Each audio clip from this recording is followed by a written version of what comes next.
Shelbourne Park, the home of Greyhound racing, hosts the 2026 Boyle Sports Champion Stakes over the next 2 weekends on Saturday, July 4th and Saturday, July 11th. 2 unmissable nights of Greyhound racing action await, with so many stars on show, including sensational 2024 Derby champion Bocco's Diamond, and this year's brilliant, record-breaking Kirby Memorial winner, Bouncing Monarch. Of course, Boyle Sports also sponsor the Derby, and they are offering you the chance to experience the Boyle Sports Irish Greyhound Derby final in style. You could win a VIP table for 4 on the biggest night in Greyhound racing, a prize certainly worth winning. For your chance to win, head to Shelbourne Park over the 2 nights of the Champion Stakes, or if you can't make it, scan the QR code on screen now. Who knows, we could be rolling out the red carpet for you in September.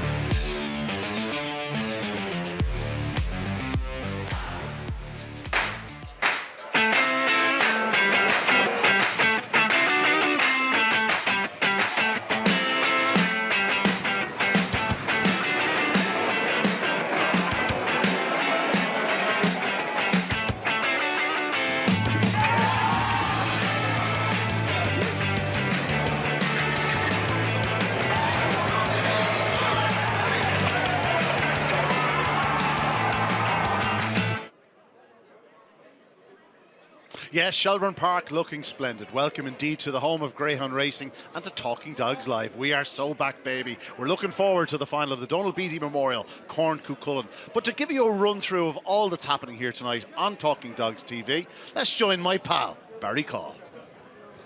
I'm not too sure we're pals, but we'll let it roll for the night. Welcome to Shelbourne Park. We've got a cracking night's racing here ahead of us. Of course, the final of the Donal Beatty Memorial Cuchulainn, as well as the Celtic Cooling and Refrigeration Air Conditioning Unraced Stake. We're at the final of that stage as well.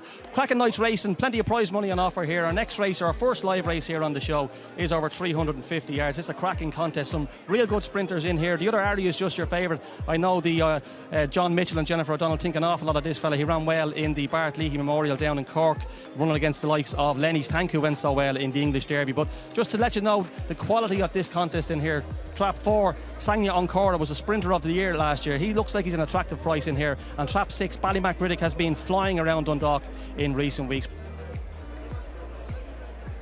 Yes, indeed, a great start to proceedings here tonight live on Talking Dogs TV. And as you can see, the Greyhounds for this first live programme are just been brought behind the traps. This is the John Joe and Nan Farrell Open 350. Barry already touched upon it there. The other Ari is favourite. This fellow looked a superstar in the making last year. A dog with stunning early speed. Just wasn't quite seeing out the 4 bends, but if he turns into a sprinter, well, if he reproduces the sort of form he showed last year, he could be a very special one indeed. And well, we'll see how he is. It's been a while since we saw him on track, and as you can see, the Greyhounds being placed in traps. The main dangers, Droopy's Apollo, the super sprint winner down at Cuchulainn Park, and Sonia Ankara, last year's sprinter of the year. But as you can see, runners in traps for the first race tonight on Talking Dogs TV. It is great to be back with Talking Dogs TV, and hopefully tonight goes well. You all enjoy it, and we'll see more of you in the future. But now, the runners in traps for this first race here on Talking Dogs TV. Yes, indeed, the Greyhounds in boxes for the John Joe and Nan Farrell Open 350. In 1, Droopy's Apollo. 2, the other Ari. 3, Queen Lulu. 4, Sonia Ankara. 5, Rallying Billy. 6 is Ballymacriddick. Hair up behind traps. Off they go. Good start by 4 in the middle. Sonia Ankara. Now 2, the other Ari. Showing speed into the opening corner. It's nip and tuck. Droopy's Apollo up his inside. And Droopy's Apollo takes over from 2, the other Ari. 6, Ballymacriddick is balked, but up front, and it's still 1. Droopy's Apollo, the super stint winner, leads to the line and scores from 2, the other Ari, and 5 in third, Rallying Billy. The winning time, 18:70. Good start to proceedings here this evening, but it goes the way of Droopy's Apollo.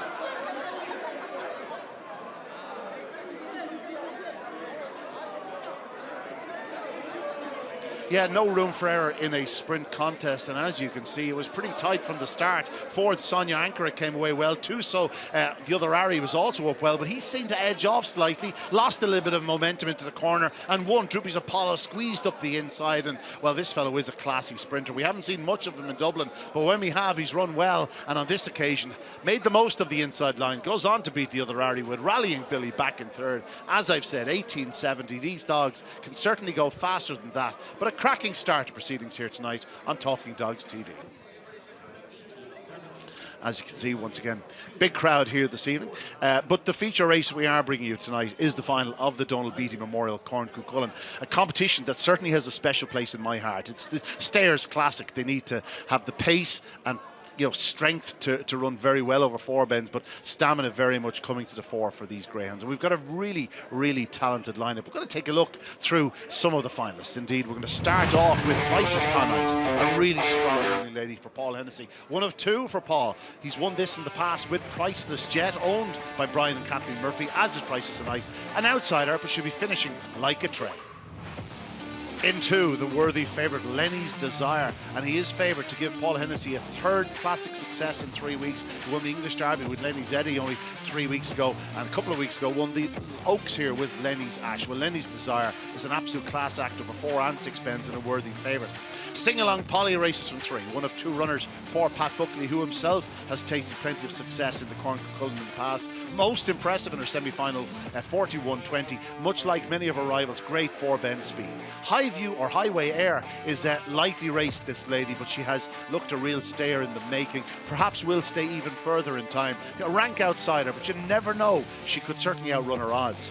Next, Glengar Silent, one of Ireland's best over 4 bends, a finalist in last year's Irish Greyhound Derby here at Shelbourne Park, backed into near favouritism in the English Derby prior to this year's Classic, but now over 6 bends. He's yet to get loose. If he does, he's a player. And then on the outside, well, another blessed with massive 4-bend speed.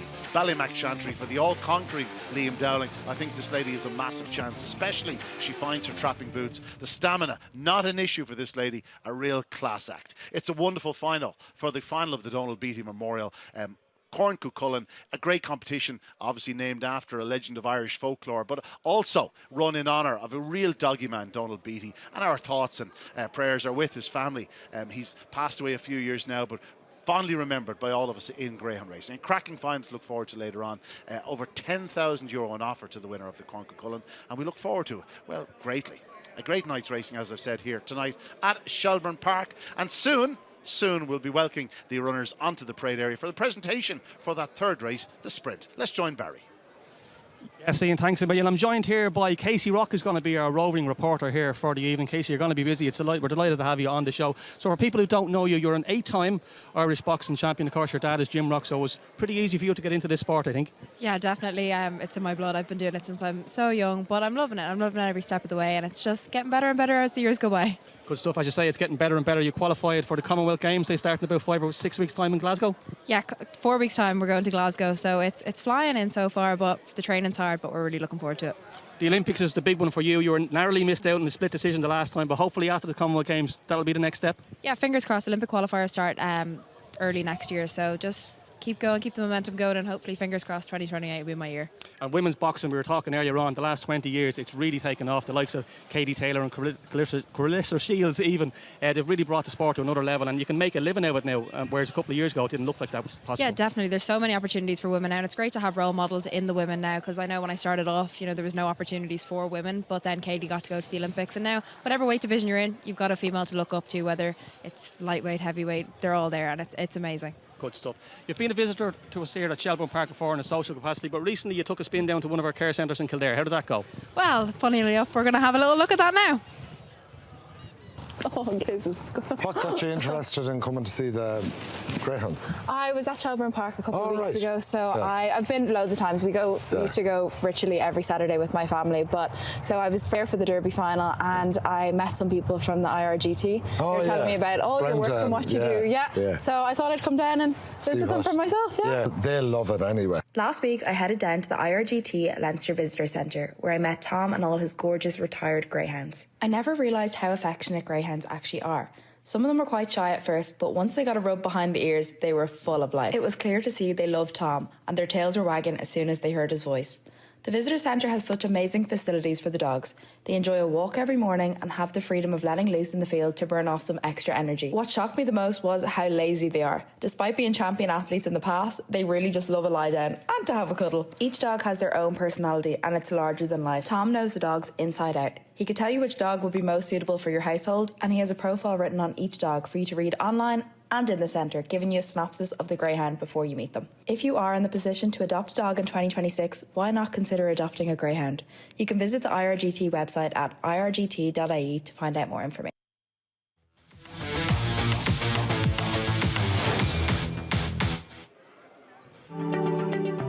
Are you thinking of fundraising? We have the vision to make your event a success. Visit gogreyhoundracing.ie.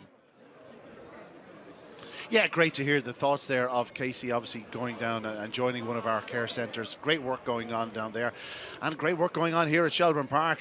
Cracking race to look forward to. This is the fourth race in the card. €5,000 on offer to this. It's the Dramana Bucco at stud 525. The favourite there in Trap 1, Carrick Becks. Class act. This fellow won the champion opening race down at Kilkenny. Basically, well, telling the world that he was a star of the future. Swords Diamond, likewise one of the stars in the Produce Stakes down at Clonmel. Didn't quite go right for him in the final, but he's certainly amongst the very best in training. While Ballymac Charbel is one that ran very well in the Lee Strand. Another very exciting group of young greyhounds here. They will be parade shortly, but a cracking card amongst them all. And Carrick Becks, the 6-4 favourite drawn in Trap 1, Swords Diamond at 7-4. It's then 5-1 Ballymac Charbel, 6 Slick Sanctuary, 8 Razzle Dazzle L'Oreal, and the outsider of the party, despite a very impressive trial last time out, 28-24 here at Shelbourne Park, Montine Hatton at 10-1. I can see from my position here that the dogs have left the Wayroom complex. They haven't gone towards parade just yet, so we're still a few minutes shy, but the choice here has to be Carrick Becks. Let's join Barry, give his thoughts. Yeah, unfortunately, I have to agree with you, Ian. He has that little bit of an experience edge over some of the rivals. I know he's only had the 8 starts. He's won 4 of them, but he ran really well here in the Summer Cup against some all-age competition dogs. A little bit unlucky in the final. He went off near enough favourite, but he ran a cracker in the quarterfinals and the semi-finals. He sets the standard. I just say Swords Diamond for Barbara and Leonard Lowndes, local runner here. They had the father in Swords Rex. What a star he was for them. And this fella looks equally as good at the moment, doesn't he, really? 3 wins from his 6 starts and a couple of flashy trials. 28-29 around here a couple of weeks ago. He also won around here in 1854 in an S4, can you believe it? He won't be running in S4s anymore. Ballymac Charbel, really well bred in Trap 3, a son of Ballymac Pete, 28-19. He flew in a recent trial. I think he might just lack a yard of early pace. Slick Sanctuary has a great pedigree. Droopy Sydney out of Susie Sapphire for Carol Ramsbottom. I think he's under new ownership. He used to run as Uncle Jim. He finished behind Carrick Becks in the final of the Unrace Stake in Kilkenny. Now runs for Keith Alsop, English owner, and Carol Ramsbottom. Good in victory here last week. I think he might have a decent enough draw because I don't think 3 will fly to the corner despite the fact that he has won over the sprint distance. Razzle Dazzle L'Oreal in 5 for Richard Brown and Dolores Root. This one comes from a good litter. 28-44 in his last trial. Had to improve on that. And Montine Hatton in 6 for Rachel Wheeler, of course. Rachel bred Bocco's Diamond. The runners are about to go on parade now, so we'll pass you over back to you, Ian, as the runners go on parade for race 4. Yeah, thanks, Barry. As you can see, going to be led by the favourite, or the current favourite. There might be a bit of support for Trap 2 Swords Diamond, but I suspect that Carrick Becks will be favourite. This is the Dramana Bucco at stud open 525. The runners just moving on to the parade, led by Carrick Becks. The form guide choice, also the likely favourite for Robert Gleeson, Thomas Glynn, son of Doolin Duke and Droopy's Beaufort. The champion open on race winner down at Kilkenny. Next in the blue jacket of 2, we have Swords Diamond, owned by Barbara Lowndes, Trevor Graham Holland, son of Swords Rex and Glennegat Mildred. 3 Ballymac Charbel for Liam Dowling, a son of Ballymac Kingdom. Ballymac Pete, real powerhouse this fellow. Ran very well in the Lee Strand down at Tralee. 4 Slick Sanctuary, known prior to this as Uncle Jim, trained by Carl Ramsbottom, now owned by Keith Alsop, son of Droopy Sydney out of the brilliant Susie Sapphire. In 5, Razzle Dazzle L'Oreal. 4 races, 1 win, but she looks very talented. This a daughter to be Scolari and Forest Willow, facing a tricky draw, but owned by Richard Brown and Dolores Ruth. And 6, Montine Hatton for Rachel Wheeler. Richard Wheeler, a son of Droda's Wildcat, Montine Cindy. 2 wins from 6, and that latest trial, 28-24, tells you all you need to know. This can run. Cracking contest, the Dramana Bucco at stud open 525, as you can see, making the way to the infield. We're going to join Stephen now to get his thoughts on, well, how's the betting going, Stephen? Is Trap 1 Carrick Becks still the favourite? Thanks, Ian. And yes, Carrick Becks is still favourite at even money there. There has been a bit of late money for him. He was 11-8 earlier on. So just down through the field from the top, Carrick Becks, even money favourite. Swords Diamond in Trap 2, 2-1 second favourite. Ballymac Charbel in Trap 3, 3-1. Slick Sanctuary in Trap 4, 13-2. Razzle Dazzle L'Oreal in 5 is 11-1, and Montine Hatton is 8-1, and that's in Trap 6. So, yeah, the favourite currently Robert Gleeson's Carrick Becks at even money. Yeah, indeed, Trap 1 is favourite there, Carrick Becks, and yeah, money coming from Trap 1 in a 5-2-5 around here is the place you want to be. The fact that both myself and Barry agree with that Carrick Becks is the one to beat is a worrying sign for all involved. But, you know, Barry, surely even us, surely we can't even put him off.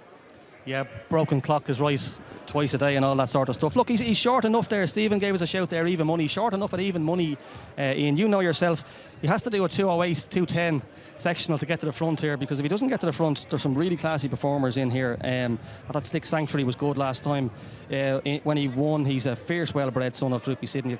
Susie Saffir, of course, she won the Derby and the Oaks back in 2021. So, yeah, look, I do fancy Carrick Becks, but at even money, Ian, I'd be keeping me a few quid in the pocket. Yeah, the thing I have about Trap 4 Stick Sanctuary, he definitely wants in. He's going to edge across because, you know, Ballymac Sharbell, the way he was running around Tralee would suggest 5-2-5 will be the shortest he'd ever want to go. He certainly probably wants 550 yards. I was looking forward to seeing him race, but he might be squeezed in the early yards. Swords Diamond obviously has a bit of everything. He's tremendous early speed, enough to win a sprint. He stays 5-2-5 yards. He looks a dog who will certainly stay 550 yards. He could be anything.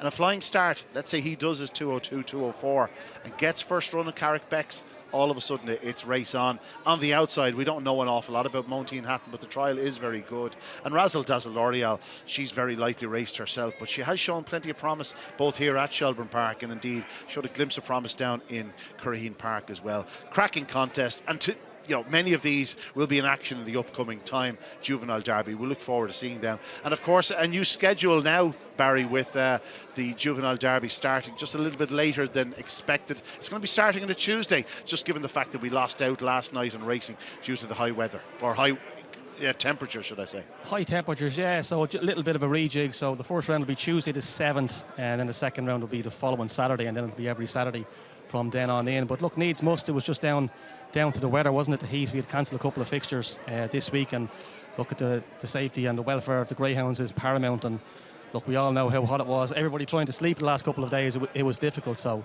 as I say, we put the welfare of the Greyhounds first. Just back to this race, Ian, off in a couple of minutes. Swords Diamond went quite well in the Produce Stakes.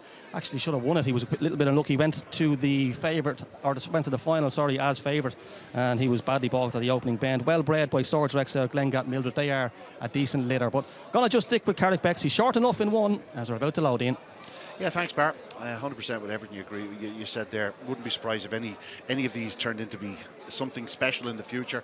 But as we've said, Carrick Becks is the favourite. And as you can see, loading process underway. This is your fourth race tonight. The Dramana Bucko, it stood open 5-2-5. A whopping €5,000 on offer. What a prize on offer here. The sponsor, Mark O'Donovan. Dramana Bucko, of course. What a star he was in his very, very short career. Starting to make waves as a sire. And you can see the runners just being placed in traps 1, 3 and 5. Then 2, 4 and 6. And as a result, they're in. They're loaded. We're going to check them over. And when the flag is waved, the bell will sound and the hare will be in motion. Cracking race this, €5,000 on offer to the winner. There is the bell. The runners in traps. In 1, Carrick Becks. 2, Swords Diamond. 3, Ballymac Sharbell. In 4, Stick Sanctuary. 5, Razzle Dazzle L'Oreal. And 6 is Montine Hatton. Here up behind traps. Off. Good start by Trap 3, Ballymac Sharbell, but Carrick Becks shows a lovely turn of early speed, goes into the opening corner with a 2-length cushion over 5 in second, Razzle Dazzle L'Oreal, who's now within a length and a half. Back in third is 3, Ballymac Sharbell. He'll be finishing like a train, but up front it's 1, Carrick Becks stretches on into the third bend, increases his lead. 3, no room at the end there, forced to check with Razzle Dazzle L'Oreal closing the door, but up front Carrick Becks staying onto the line. Carrick Becks will win in second spot, and catching the eye is Ballymac Sharbell in 5, Razzle Dazzle L'Oreal third. The winning time 28-12. Some mighty exciting youngsters in action in that one, but the winner, Carrick Becks for Thomas Glynn and Robert Gleeson. Yeah, a fine run there by Carrick Becks. Trap 1 on the inside of the track, making the most of the draw. It was actually Ballymac Sharbell that probably hit the ground running, but 1, Carrick Becks, well, the immediate acceleration was there for all to see. He increased his advantage. Perhaps importantly, Razzle Dazzle L'Oreal moved into second into the opening bend, because as you can see, Ballymac Sharbell was then demoted to third and did arrive at a rush into the third bend, was forced to check its stride before running on really strongly. It would have been interesting to see how close he would have gotten, but up front, Carrick Becks is storming to a fine success. He's a really exciting prospect for Thomas Glynn and Robert Gleeson. They've had some good dogs in recent years, and this is just another one. Lands the spoils in second spot. I think it was trap 3 Ballymac Charbel.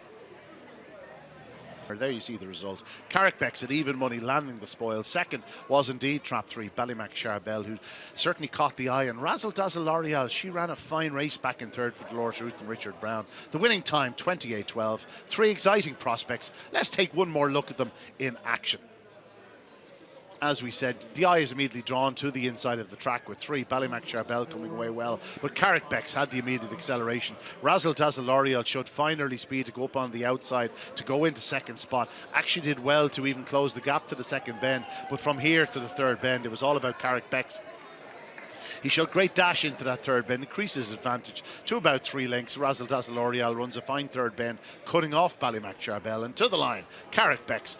He's not going to be picked up in this sort of going. Goes on to score. He'll stay 550 yards in summer going. No question about it. But the second one really will stay 550 yards. Perhaps wants it.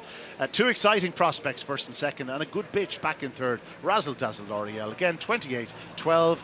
And yeah, plenty to look forward to there. I'm sure we'll be seeing many of these in action in the upcoming Puppy Derby here at Shelbourne Park. So thanks, Ian. Yeah, so I'm just going to be joined by Rob Gleeson. He's just given the Winning Connections a shout to pop down to the podium. Rob, can I just grab you for 1 second? Carrick Becks, as I spoke to you earlier on, cracking card now, 5 wins from 9 races. Must be thrilled with that run. Yeah, no, he ran very well. He was drawn well tonight, but he was in a final here 2 weeks ago and he was off colour.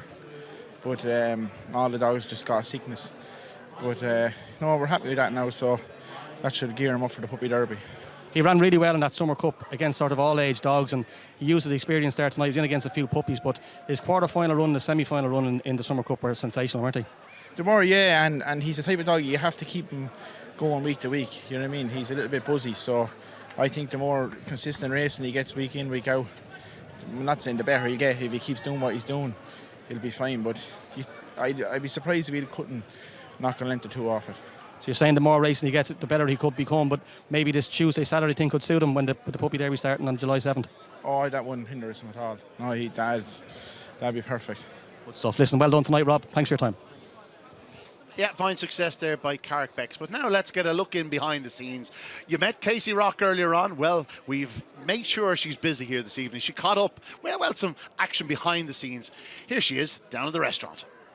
We're here in the restaurant and I am joined with the hospitality manager, Dara. Dara, it's really busy here tonight. Tell me about what special occasions happens here at Shelbourne Park. Yeah, we have another packed night here. We're packed most Fridays and Saturdays and some Tuesdays starting to as well. What we would specialise in is large groups celebrating different occasions. We'd have large fundraising parties on the ground floor and on the first floor. Last week we had Lord Celtic here for 500-600 people. We just finished off another very busy communion and confirmation couple of months. So that's very large gatherings, family gatherings, and lots of children. But predominantly here we would do large birthday groups and birthday parties in the restaurant. I've actually celebrated my 18th, 21st birthday here as well, my communion, my confirmation. But have we any birthdays or celebrations here tonight? We actually have a family gathering just down at the window side here, and celebrating an 80th and a 50th, I believe. Well, I think we'll go talk to them then. Come on.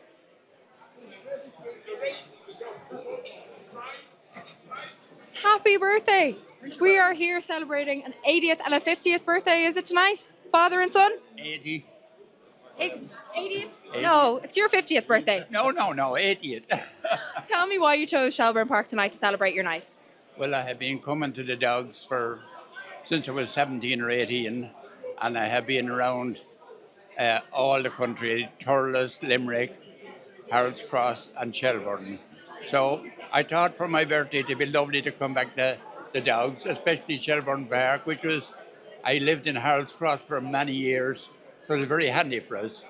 And we had very good times in it and met nice people. And have you your winners picked out for tonight? I have a couple, but not just hoping. You're not giving anything away tonight? No, All my tips days are gone. Well, you have the best seats in the house here. You're looking out, but I heard this is the seats that they give to the ones that have all the money. Is that right? That's it, yeah. Well, happy birthday. Thank you so much for celebrating your birthday here at Shelbourne Park, and I hope you have a great night. Thank you very much. Thanks so much. So I'm joined by racing manager here at Shelbourne Park, Dylan Brennan. We're going to have a look at our two big finals here this evening. Dylan, we'll start off with race 6 as the wind picks up the final of the Celtic Cooling, Refrigeration and Air Conditioning. It's a mouthful that to say, isn't it? Cracking final. Ballymac Hitman's obviously going to go off your favourite here. What do you fancy? Yeah, it's he's the right favourite, obviously. Barry 28-15 last week. Look, they're all young dogs, so you know yourself they're probably improving with racing. The one dog's well drawn, showed nice early last week, got picked up late on. Look, he's the right favourite, but look, he'll have to be doing everything right as well. Plenty of early in 1, early outside him in 5 as well. So look, there's no doubt he's the one to beat, but I think maybe more open than the betting would suggest. Ballymac Pac-Man out in 5, he's got searing early pace, but he has struggled to see out the trip the last couple of weeks. Yeah, exactly. But like you say, in these finals, I know I'd rather have one that would be out in front anyway, because once you're in front you have to be picked up. So no, I think it's an intriguing final.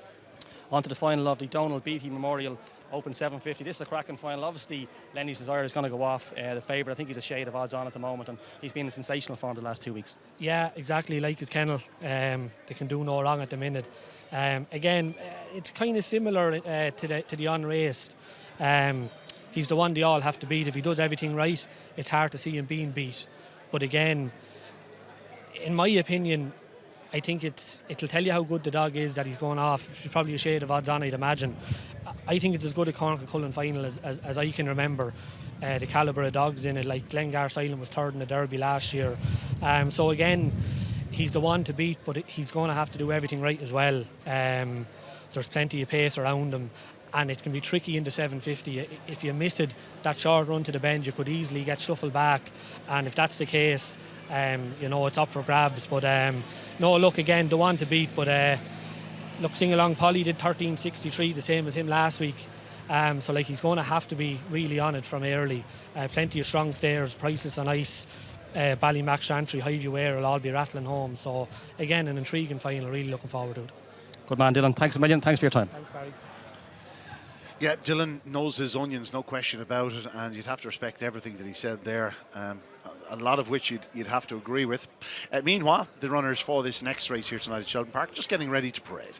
And this is the orchestra that stood open 5-2-5 again for the puppies. Many potential puppy derby challengers and perhaps future derby challengers in action, including Boltaway Wink for Ian Riley, the KSS Syndicate, a well-bred son of King Sheeran, and Highway Wink making his Shelbourne Park debut, facing a tough test on a Shelbourne debut to his Fahrenheit Ace, a brilliant winner of the Dennis Lynn and Solicitors Open and race down at Curreen Park.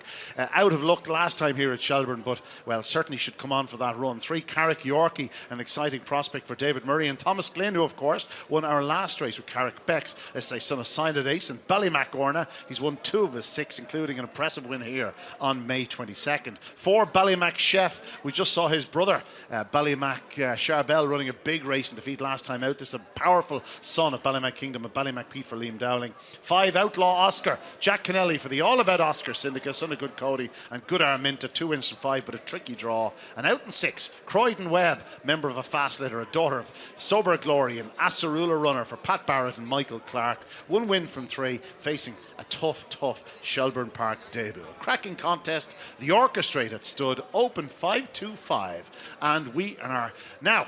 We look forward to seeing them going to traps very shortly indeed. Well, that's my cue to send it over to Stephen. Stephen, tell us, what is favourite? Thanks, Ian. Ballymac Chef in Trap 4 is now gone into 15-8 favourite from an earlier price of 5-2. So that's Liam Dowling's one there. I'll give you the prices from the top. So Ballymac Wink is 9-2. Fahrenheit Ace is 11-4. Carrick Yorkie in Trap 3 also 11-4. Ballymac Chef, as I said, in Trap 4 15-8 favourite. Outlaw Oscar in Trap 5 is 6-1, and Trap 6 is Croydon Webb, and that's 4-1. Yeah, thanks for that, Stephen. Indeed, a talented field, and yet we don't know where they're really at. They're an exciting bunch. We're waiting to see which of them really takes off. The likes of Ballymac Chef is very strong. Fahrenheit Ace yet to produce his best Cork form in Dublin, and even in Cork probably looked like there was more to come. Barry, I'm sure you probably agree. Now, I do like Fahrenheit Ace in here. I thought he ran well in the feet last week. Like, people will look at the card and say he finished last, beat 16 and a quarter lengths. How can you say he ran well? But he showed good early pace up after the moderate start, and I think he's got real early pace. The only thing I would be worried about here is Bolt Away Wink does move to the middle of the track on the run to the corner. So I'm hoping Fahrenheit Ace can break a little bit sharper than Bolt Away Wink, and if he does, I think he could build up a useful lead here. Ballymac Chef has lots of pace, really pacey sort. He flew into the third bend last week when he was forced to check, so I think it's between the two of them. But I like a front runner in, and I think if Fahrenheit Ace can come away with him, he could show some serious early pace into the first bend here. Yeah, always pays the back and front runner, certainly at Shelbourne Park in June, and you'd have to agree with that, Barry. Fahrenheit Ace, I still think we've yet to get to the very bottom of him, and that's likely to come very soon, given the fact he's an October 24 whelp. He now has 4 starts behind him, and as you can see, that's him being placed in traps by Rachel Holland, and he looks a picture. All the runners now in traps for this orchestrated stud open 525. Again, some very exciting youngsters in action here. The last few moments before the off. And there is the bell. The runners in 1, Bolt Away Wink in 2, Fahrenheit Ace 3, Carrick Yorkie 4, Ballymac Chef 5, Outlaw Oscar, and 6 is Croydon Webb. There, coming up behind traps. And off they go, and a good start by trap 2, Fahrenheit Ace. Took a step to his right, leads into the bend. 1 though, Bolt Away Wink, shown good early speed, and Bolt Away Wink will move on from in second, 2 Fahrenheit Ace. Then comes 4, Ballymac Chef, who now moves second and looks a big danger. It's out front, Bolt Away Wink, that leads by a length and a half. But 4, Ballymac Chef is a real threat in second spot, forced to check his stride. He'll come on the outside now, off the final turn. And here comes 4, Ballymac Chef, cuts back in, knocks over 1, Bolt Away Wink. 2 comes through for second, Fahrenheit Ace, and 6th, third, Croydon Webb. The winning time, 28.43. I'm glad to say that Bolt Away Wink is up, dusts himself down, and gallops to the escape. But out front, it was trap 4, Ballymac Chef, a good winner for Liam Dowling in 28.43. Yeah, as you can see, an eventful contest. They are puppies, and well, there was a bit of rubbing as racing. Here, Fahrenheit Ace looks like it's going to turn in front, but just knocked off course slightly there by Bolt Away Wink, and this allows Ballymac Chef to arrive in the shoulder of the runner-up, or the second, and go into second spot itself, down into the third bend. Ballymac Chef really did show all the pace. Bolt Away Wink doing all it could out front to hold off for Ballymac Chef, but Ballymac Chef takes him on the outside, tries to cut across. That knocks over Bolt Away Wink, who was probably tiring at the time. He did get up, dusts himself down, ran into the escape, so he is fine. But up front, Ballymac Chef gallops on to score in good style in second spot. It was tight between 6 Croydon Webb and 2 Fahrenheit Ace, but I think it's safe to say that Ballymac Chef is an exciting young prospect, still quite unfurnished, is improving all the time. Both his wins came over sprints, but it's 550 yards he wants, Barry. Yeah, very impressive, Ian. I got a quick word with Dara Sheehan. He's a busy man here tonight. Dara must be delighted with that. He showed huge pace last week, but had to do it the hard way again tonight. Yeah, I had to do it the hard way, Barry. Broke well enough, but just kind of probably doesn't have the best early pace, but big pace down the back straight. I thought ran very well last week, just didn't get the look of the race. Stayed on strong to the line, and happy old job done. Good stuff. The plan with him is obviously going to be the Puppy Derby. Puppy Derby, I suppose. He's had his couple of looks around. He's had 2 races now. That'll stand him in good stead. He's fit, so we'll give it a go. Dara, you're a busy man. I'll let you go. Thanks very much for your time. Yeah, indeed, Dara doing a great job there, leading up Ballymac Chef to land the spoils. There is so much better to come from this fellow. He is really quick. Wins at 15-8 from trap 4. Second was trap 2, Fahrenheit Ace at 11-4, and back in third was Croydon Webb at 4-1. The winning time there was 28.43. A tremendous winner, Ballymac Chef. And as I've said, so much better to come from this fellow in the near future. And as you can see, we're going to watch him one more time. Trap 3 missed the kick, Carrick Yorkie. Left a bit of room for Ballymac Chef, who probably does look to get to the inside. He checks off the opening corner, but that's purely just a little bit of greenness. Out front, Bolt Away Wink sets the pace, but for Ballymac Chef, closes fast into the third bend. Behind them is Fahrenheit Ace. Around the bottom 2 bends, though, it's clear that Ballymac Chef is just looking for the right position to make his move. He decides to go on the outside, then cuts back in across. Trap 1, Bolt Away Wink, takes a tumble. He's back up and racing. Second is Trap 2, Fahrenheit Ace. 6, Croydon Webb back in third. And well, that's the 5th race done and dusted. Our apologies to those that were waiting to watch us live. It's well worth the wait, however, because you get to hear from the likes of myself, Barry Caul, and of course, Kaci Rock. It might surprise you when you walk through the doors here at Shelbourne Park that you're not only greeted by friendly staff, but you're also greeted by friendly canines too. I am here with Brenda from the IRGT. She's an ambassador here at Shelbourne Park for the IRGT, which is the Irish Retired Greyhound Trust. Brenda, talk to us about who we have here beside us. Now, this is Socks, and his racing name was GD Socks. And we called him Socks because of his white socks. When I've Socks since he was about 6 or 8 months old, and the minute I saw him, I said he has to be called Socks. So he raced here at Shelbourne and won a few races. He was good enough, and did most of his racing though during the COVID time. So his supporters, his syndicate could watch him online. So he retired he's nearly 8 years old now, and he retired when he was 3.5. So he's a regular here at Shelbourne Park and loves to come in to do the meet and greet. And we also have Jimmy. Jimmy is one of our best ambassadors. Jimmy loves to meet everybody. He just can't get enough. He just can't get enough of meeting and greeting and photographs, and he's the best poser we know. Yeah. And how do the people respond when they come in and they meet the dogs? First of all, they're kind of surprised to see them, and then they love to get the photographs with them. And one of the first questions you're asked is he racing tonight? So we have to explain, no, they're older now, they're retired, and they're great big pets, and they make wonderful pets. And, they really are very interested in the whole life story of them, from their racing days to the couch. And tell me a little bit about the Irish Retired Greyhound Trust and what you do. What we do is when dogs retire from racing, we're there to take over. Now, a lot of owners keep them themselves, and for those that can't keep them, we get rehomed. And we rehome them Ireland, Europe, America, Canada. It's amazing, and they're very, very popular everywhere. They just make such wonderful pets. And for more information, if anyone wants any more information on the Irish Retired Greyhound Trust, you can go on to irgt.ie and find out more information there.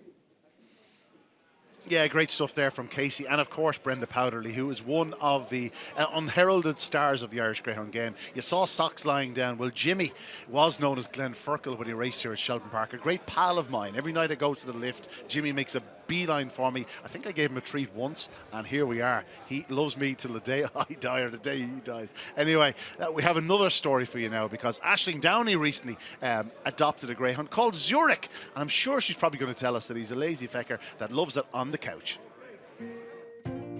I have been showing for the last 20 years bull mastiffs and whippets. I was always involved in greyhounds through my dad, first of all, and my brother now. We would breed together, and they leave me when they're 12 weeks old, and they go off and they grow up, and then they come back. Zurich came about from a bitch my brother had, Monley Dawn. She's dual. She's won on the track and in the show world, which is fantastic. I asked my brother, was it okay if I could start showing her? And that's been her journey from racing to the showing side. But like at the shows, you're talking about a Chihuahua up to a Great Dane or an Irish Wolfhound, and there's absolutely no issues. Well, because greyhounds are a versatile breed and they're an adaptable breed, and what I think is when they've kind of settled in the home environment, that's the point at which people start to look for activities to maybe do with their dogs, and coming along to a socialisation class here in the National Show Centre, and then possibly even then progressing on into the show ring. So there's plenty of adaptability, and because they're such an adaptable breed, they lend themselves quite well to this. So I showed her 9 times at championship show level last year, and she came out best of breed at 7. It's unbelievable. A lot of these greyhounds would be bred to show, whereas she was bred to race. The Crufts qualifying is quite hard in Ireland. There's only certain shows you can qualify them at. But the fact now that she's an Irish champion, she's qualified for life. So I can bring her over anytime. If you were thinking of adopting a greyhound, I would highly recommend it. They're a magnificent breed. They're gentle, they're kind. If you want to go for a 20-mile walk, they'll do it. But if you want to sleep all day, they'll do that too. I would never be without one.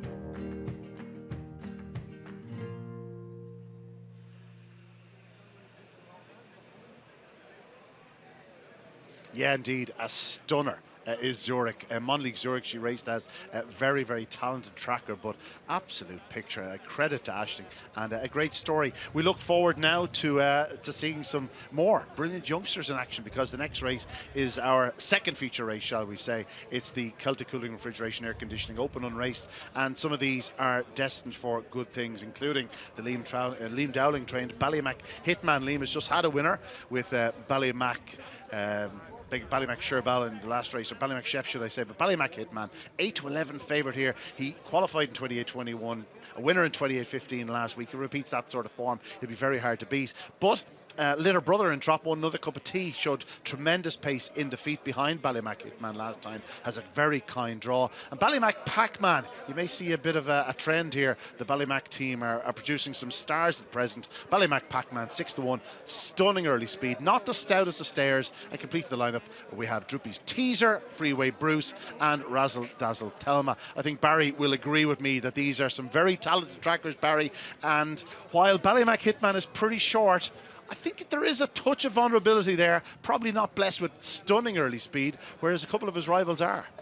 Yeah, they're all very lightly raced, and all of them only having their third start here tonight. Trap 5 has been showing electric early pace in recent weeks, Ballymac Pac-Man, but he's just struggling to get home. I think he might just edge to the middle of the track on the run-up as well, and he just could be a likely leader, but I don't think he'll stay there. He does have a stamina's doubts. Yeah, Ballymac Hitman, he's very, very quick, isn't he, indeed? But he will need a little bit of room to operate. And Another Cup of Tea, his brother in Trap 1, he's likely to go up strongly up on the fence. A dog I like in here, and I like him for the future as well, is Freeway Bruce. I thought he'd done a lot wrong in the feet last week. He came out well, sort of forgot to turn really at the first bend, didn't he? He just ran straight off, and all of a sudden from finding himself in front, he found himself back in a bad turn, and he ran on okay now. I think there's much better to come from him for Sharon Hunt. So Freeway Bruce, maybe not tonight, he's a big enough price tonight, but I think he's one to keep an eye on in the future. And just to mention the sponsors, said they were busy this week.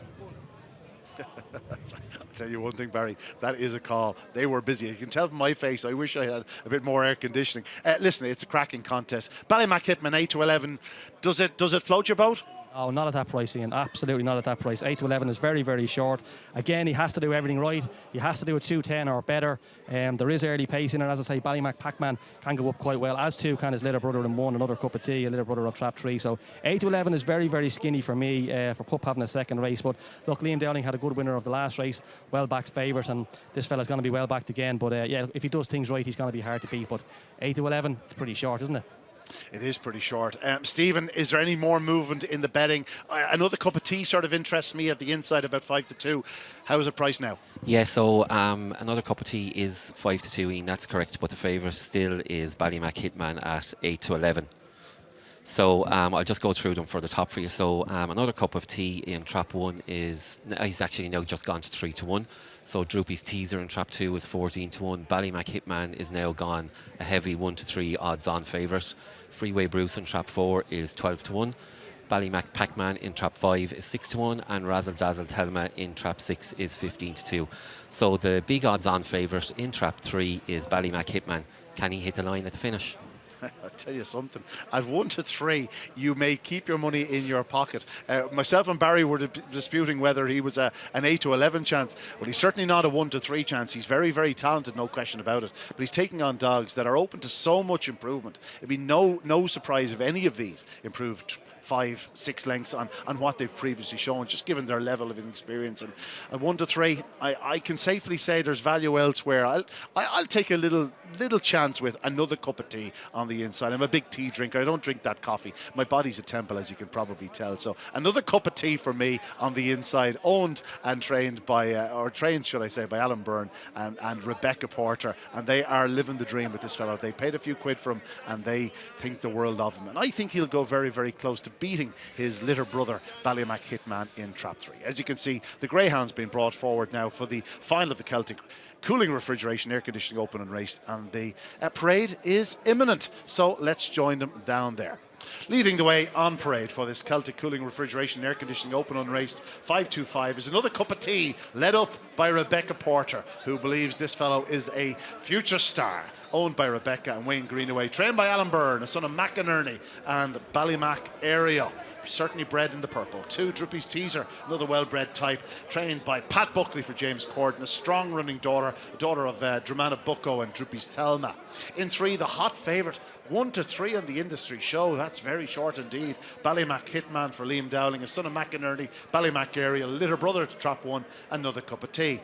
4 is Freeway Bruce for Alan Brazier, Keith Freer, trained by Sharon Hunt, a son of Good News, and Farron Rory Megan. He did plenty wrong in defeat last time out. There's so much more to come from this fellow in time. With experience, he could be very talented. 5, Ballymac Pac-Man, a dog with stunning early speed, trained by Graham Holland for Bev Lockheed, a son of Ballymac Cooper and Ballymac Gart, as I've said, massive early speed, not the stout as the stairs just yet. And out in 6 is Razzle Dazzle Thelma for Richard Brown and Dolores Root. They've already had one run very well here tonight. Just don't be surprised if this lady outruns her odds. Big winner last week in 28.61, a daughter Druby Scolari and Forest Willow. She's going places. A cracking final of the cooling, a Celtic cooling refrigeration and air conditioning open on race 525. I won't be calling that name, the name of the race in the final 10 strides, I can promise you that.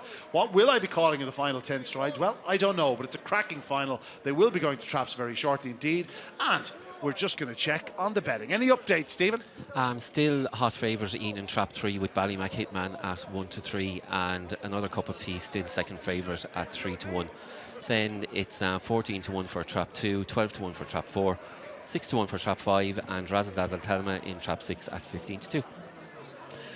Yeah, Barry, Ballymac Hitman, McInerney, the upcoming Australian sire out of Ballymac area. What a superstar she was on the track. She was one of my all-time favourites, and it looks like she's starting to breed some. And this Ballymac Hitman, Barry, while we won't be backing him at 1-3, we will be keeping a very keen eye on his progress over the coming weeks and months. Yeah, look, all of these are going to be probably lining up in the Puppy Derby, but yeah, Ballymac Hitman, what a pedigree he has. You were chairman of the Ballymac Aerial Fan Club, is that right? What a bitch she was. National Puppy Stake winner in 29.07 for the 550. But at that price in, 1-3, you can hang on to it. I think Trap 4, Freeway Bruce could go well at a big price here, and he's certainly one to keep an eye on for the future. Yeah, hot off the press, Barry. We won't have time to go to Stephen, but I think it's now 4-11. I think I'll still be leaving it alone. As you can see, the loading process taking place. Traps 1, 3, 5, 2, 4 and 6. I always say it. That's the way they load up in Ireland. I think it happens differently in the UK, but in Ireland it's traps 1, 3 and 5, then 2, 4 and 6. And the last to be placed forward, it looks like it is trap 6, Razzle Dazzle Thelma. Greyhounds now in traps for the final of the Celtic cooling refrigeration and air conditioning open on race 525. A hot favourite in trap 3, Ballymac Hitman. And there is the bell. The runners in 1, another cup of tea. 2 is Drippy's Teaser. 3, Ballymac Hitman. 4, Freeway Bruce. 5, Ballymac Pac-Man. And 6, Razzle Dazzle Thelma. The hair up behind traps.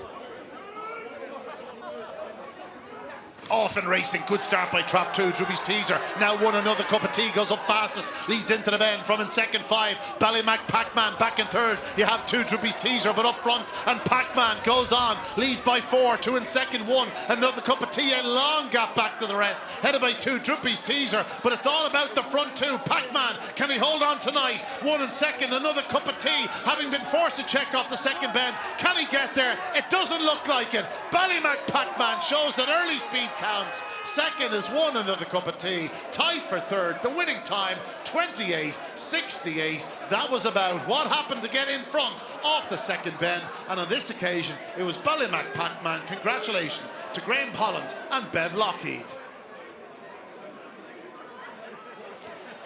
Yes, well, this was all about early speed. You can see that Trap 2, Drippy's Teaser, came away well, but very quickly, another cup of tea, and Ballymac Pac-Man got loose on the inside. Another cup of tea, just doesn't run the same corner as Trap 5, Ballymac Pac-Man, who takes full use of it. He looks like he was on scale electrics there off the second bend. He ran a remarkable first and second bend. He opened up that 3 or 4 length lead, and while another cup of tea is decent in terms of fine early speed and good down the back straight, he's not a stout stayer either. And that was, well, going to suit Ballymac Pac-Man, because the time he lost is certainly from the third bend home, but a tremendous winner. He has stunning early speed. They could sprint this fellow in the future. I'm sure he will strengthen up somewhat, but he is a tremendous winner of the Celtic cooling refrigeration and air conditioning open unraced. Bev Lockheed has had plenty of good dogs in the past. They've had a Derby champion in Bocco's Diamond. I'm not sure this fellow will be winning a Derby over 550 yards, but he is a big future. Certainly stunning early speed, and that is priceless in this game. Barry Caul. Yeah, I'm going to walk to the winner's podium with a delighted Rachel Holland. Rachel, he ran a cracker there. Hasn't been quite getting home the last couple of weeks, but improved the stamina there tonight. Yeah, he had to tonight anyway. It was a red hot final, and look, he had to be out there front early on, and he kind of done that. He showed good early pace, and look, I'd just get him over the line in front tonight anyway. Good stuff. Where's the rest of the gang, Dad and Mam? Are they here tonight? My mum's away, and my niece is in England, and Timmy's in Cork, and my dad's here as well, getting the dog out for the next race, so we're busy. Busy, but look, the kennels are in form. He's obviously going to go for the puppy derby. That be the next plan? Sure, look, we'll get him home and talk to the owner and go from there. Sure, his stamina has proved there, you say, tonight, so it just comes at the race and go from there, really. Yeah, it's only his third race, and he seems to be getting better. Listen, well done. Thanks for your time. Thank you. Yeah, fine winner there in Ballymac Pac-Man. It was all about early speed and the way he manoeuvred those first two corners, winning from trap 5 at 6-1. That looks very healthy now. Trap won another cup of tea, second at 130. They'll rue their chance. He was in front into the opening corner. It just was a bit too tight to the fence. That was the issue. Freeway Bruce back in third spot. There's definitely better to come from him. The winning time 28.68. But as you can see, again, all about early speed.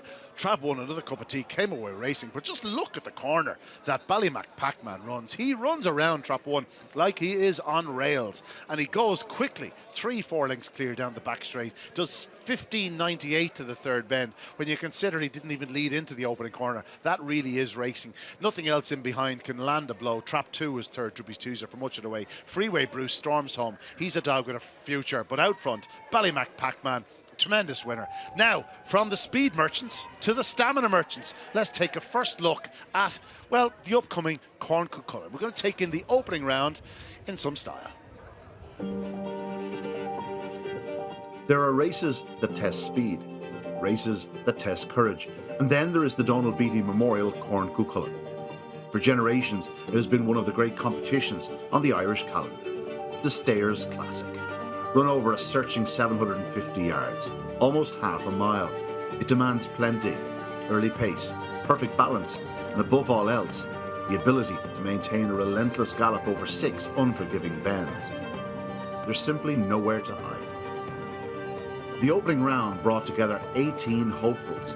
Just 6 would exit the competition. And in the first heat, one of the sport's established stars produced something very special. Already regarded as one of the finest stayers in training, Lenny's Desire arrived with lofty expectations. He left with even greater ones. Razor sharp early and relentless throughout, the Paul Hennessy trained star delivered a performance for the ages. 41.01, the second fastest time ever recorded for the distance in Dublin.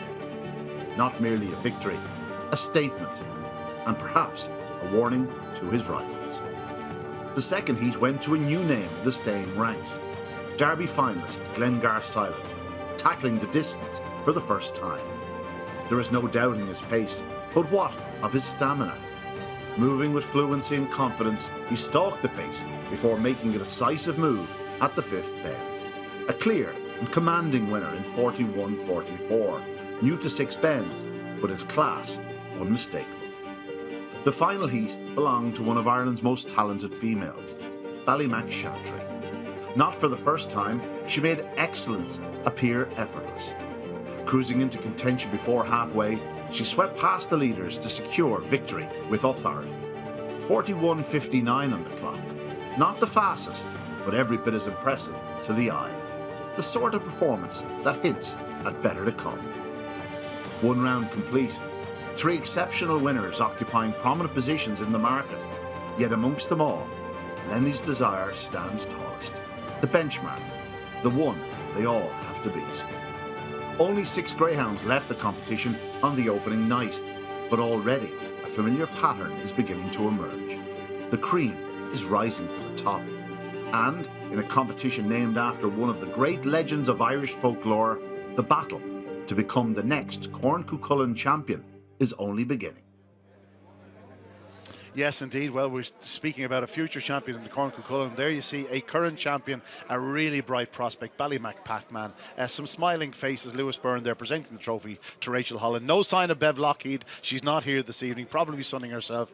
Will be in Shelbourne Park plenty of times in the coming months, you would suggest, with Bocco's Diamond, Bocco's Gold in action in the upcoming Boyle Sports Champion Stakes here at Shelbourne Park. But a tremendous winner, Ballymac Pac-Man.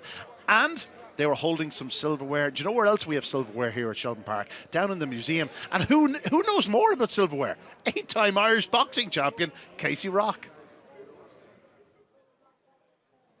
I'm here at the Shelbourne Park Museum, where it's not only just greyhound racing that happens here. We've so many historic moments and awards here in the museum, from historic families and legacies that have come through the years and all the awards that they have won. Tonight we're adding an extra piece of history tonight, as I'm joined with Yvonne from the Barry family, who have such a great legacy here in the greyhound racing. Yvonne, talk us to what you're adding to the cabinet tonight.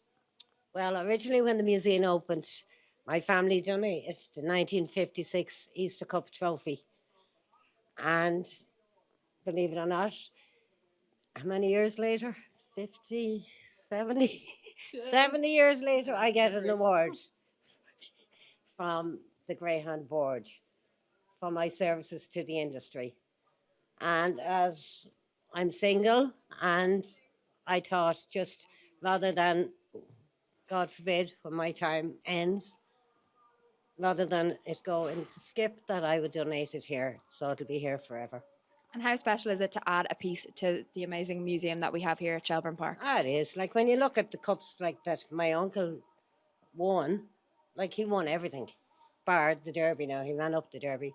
But for me to even put that beside him and the legacy that's there it's amazing. So It is amazing to have such a great legacy here and to have your names both on display here in the cabinet. But if anybody is coming to Shelbourne Park, make sure to pop down and have a look at the Shelbourne Park Museum, because there is so much history here on show. Thank you. Yes, indeed, plenty of history down in the museum. It really is worth 10 or 15 minutes of your time. Meanwhile, we get ready here at Shelbourne Park for race 7, and a common theme, youngsters with a big, big future. And we've got some more very exciting types in action here. As you can see, Roaming Shelby at 11-8, favourite in Trap 1. That's, continuing on the theme. You're on the inside, you have a bit of early speed, you've shown a bit of promise, you're probably going to start favourite. But it's taking on some talented rivals, the likes of Boyle Sports Paul and Droopy's Unreal are second and third betting in the betting. But Group Gunboat can certainly play a part in proceedings. Grouchers Frank was a good winner last time, and Callaway Rider, not exactly slow, have no doubt. Barry, good contest again. Much like the last 2 or 3 races, we don't know where they're at just yet in their career. A lot of improvement to come. Hard to pick a winner. Hopefully not, because it's nap time here in this race for me, and I'm really, really sweet on Roaming Shelby in Trap 1 for Graham Holland. Hopefully he can make it a quick fire double. I was very impressed with this fella when he won around here on debut, beating Another Cup of Tea in 28.41. And again, despite finishing 4th last week, I thought he showed all sorts of pace from Trap 4. He was balked on the run-up. He was stopped at the back straight and still showed great pace to get himself back into contention. Only beaten just under 4 lengths. I think he's got a perfect draw in Trap 1 here tonight, and I think he'll take plenty of beating. Boyle Sports Paul was formerly known as Magical Warrior, having his first run for Paul Hennessy tonight. I think he's more of a 550 dog. I don't think he can go to the corner with some of these, but look, he's fierce, well bred, and I think he will be a bit of a star, but maybe over a little bit further. Grouchers Frank is an interesting runner in 4 for Pat Buckley. He was a good winner here last time out. His sire Groucho's Duke, many people wouldn't really know him. I think he got to a quarter final of an English Derby, and he only has about 13 pups on the ground. 9 of them have won, so he's one to keep an eye on. And Callaway Rider, he's another. He's by Callaway Pro-Am. He's another sire to keep an eye on for Owen McKenna. I think he lacks a bit of early pace, and Trap 5 is not ideal. So I'll be signing with Roaming Shelby in Trap 1. Yeah, indeed. I can see the logic behind it, Barry. As you can see, the Greyhounds just being brought forward now for this Tullamore Steel and Gas Limited Open 525. And leading the way on parade for this 7th race is Trap 1 Roaming Shelby for Graham Holland, Paul Ellis, Seamus Hagan. A promising young son of Tommy Shelby and Roaming Sherry. Very impressive on debut, beating Another Cup of Tea, who we saw just running up in the final here this evening just a few minutes ago. He's got fine early speed. He's well drawn on the fence. 2 is Group Gunboat for David Hanley and Mary Gilbert, son of Ballymac Bulger, an expert group. Much like Roaming Shelby, this fellow mighty impressive on debut, winning in 28.45. You can ignore his latest run. It just didn't happen from bumped early, balked at the corner. There's so much better to come from him. A beautiful white and black son of Ballymac Bulger. 3 for the man in form is Boyle Sports Paul, perhaps named after the man who was at the end of the lead, Paul Hennessy, owned by John Boyle, a son of Ballymac Cash Out Magical Mary, a brother to our Oaks champion Lenny Zash, who of course was also trained by Paul Hennessy. 4 Groucho's Frank, for Pat Buckley and Shane O'Connell, a son of Groucho's Duke and Glengar Queen. Lots to like about this fellow. Showed real promise down at the Champion Open race at Kilkenny. Starting to get to grips with Shelbourne Park. There's definitely better to come from him. 5 Callaway Rider, another with a stunning pedigree. Trained by Owen McKenna for the Field Sports Syndicate. A son of Callaway Pro-Am. Starting to make a name for himself as a sire out of Droopy's Charm. Yet to win a race, but it is coming. He is a big price, but he can run. And out in 6 is Droopy's Unreal for Ian Riley. And this one, owned by the Acton the Maggot Syndicate, is an unbeaten son of King Sheeran and Droopy's Meteor. Cracking race, the 7th race in the card here at Shelbourne Park. The Tullamore Steel and Gas Limited, open 525. It'll be interesting to see which of these is showing the gas in the early yards. And I would suggest, Stephen, that Roaming Shelby is a pretty warm favourite. He sure is indeed, Ian. Yes, he is now gone into 65 from an earlier 11 to 8. So from the top, the betting, Roaming Shelby 65, as I said. Group Gunboat is 130. Boyle Sports Paul 3 to 1. Groucho's Frank in trap 4 7 to 2. Callaway Rider in trap 5 14 to 1, and trap 6 Droopy's Unreal 9 to 2. So Barry's Nap in trap 1, 65 favourite. Yeah, Barry's Nap is in trap 1. Barry, again, you know, the reasons are obvious. He's got a perfect draw on the fence. He showed on his debut that he has a bit of early speed, but it's sometimes hard to gauge how much early speed to have on debut because you're taking on unraced greyhounds. You're in against inexperienced dogs. Where do you think this fellow's strengths lie? I think he's all about early pacey, and look at his sectionals on debut on last week, 2:11, 2:12. They're not bad, but they're not electric. But he was held up on the run to the line last week, and he showed great early pace in a decent contest. You've seen another Cup of Tea who was second in our last race. He was going up to the bend with the likes of those sort of dogs. You know, I think he's got real early pace. I think a level start should suffice. Group Gunboat in 2 for Des and Mary Gilbert. He wouldn't have electric early pace. He's quite strong, I'd say. Let's say his future will lie over a little bit further. And Boyle Sports Paul wouldn't be renowned for his early pace. I much mentioned the dog on 6, Droopy's Unreal. I thought he was in quite hard last week. He went from winning a novice race into an A1. He was in against some seasoned performers in that. He was very good and well backed when winning last week. And he's got a decent draw despite being a middle seed. He's out in 6 with 5 inside seeds in the race. But I'm pretty confident on Roaming Shelby after all the videos I looked at, and that's why he's an app selection. Got a bit of 13 to 8 today, into 6 to 5. But my luck's not being great at the moment, but hopefully Roaming Shelby can break that streak. I'll tell you, Barry, your luck has been all right now the last hour or two because the sun has gone in, and just with your hairline, like, it's just not the place to be out in the infield, you know. Ian, thanks for the jibes. I was actually going to wear a trilby, but I thought the wind might knock it off. But yeah, look, it's when you have a head like mine, it's definitely this was definitely a week for hats, be it baseballs or trilbies. Yeah, I don't think I'm one to talk. I've been more than frazzled this week. I look like I've been sitting on sunbeds for a couple of weeks. That is definitely not the case. Definitely not the case. I played bad golf yesterday, Barry. You'd be glad to hear. Roaming Shelby, a pretty warm favourite. It is hard to see past it. The 203 with Droopy's Unreal, I'm glad you did mention it. Like, Ballantyne Wild doesn't win an awful lot of races. He was second to Droopy's Unreal last time out. But what he does do, he can scorch to a corner. And for this youngster to do a 203 and to lead him, that's a fair sign of intent. Yeah, and sometimes the clock can sort of be a little bit deceiving. You look and you go 203 and stuff like that. But it's great when you get a dog like Ballantyne Wild, Ray Media's dog. He's a real good yardstick, and for him to run away from him, you can ignore the clock. And if he's showing more early pace into an opening bend than Ballantyne Wild, you know you've got a greyhound with real early pace. And that's what he did. Ignore the sectionals and ignore the times. If he's able to move away from a dog like Ballantyne Wild, he has serious early pace. I know what you said. Ballantyne Wild, he hasn't got a great win record, but he's a serious tool. Yeah, no, absolutely. Yardstick is the term. That's exactly how I've phrased it myself. So there you have it. Barry's after napping trap 1 Roaming Shelby. So automatically you search for the value outside of that because it's carrying a ton of weight. I'll side with Droopy's Unreal. Stephen, how's the betting? Does it tell me that Droopy's Unreal has a chance?